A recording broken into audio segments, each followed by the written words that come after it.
Now the glove box is out of the way, we can get access to the cabin air filter, which is up here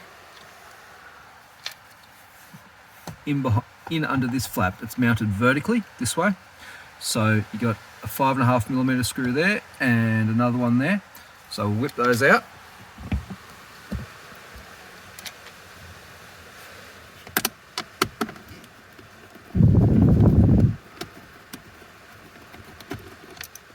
One.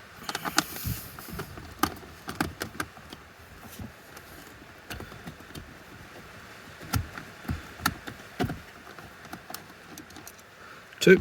Now this is a little flap that's in these hinges here. So when you pull that down, there's your air filter. That just comes straight out. Now, after you've taken this out and replaced it, make sure you get the direction right. So there's arrows on filters usually, so the air in this case needs to go through that way and follow that arrow. So once you get your new one, just chuck it in and close up the flaps, and that's about it.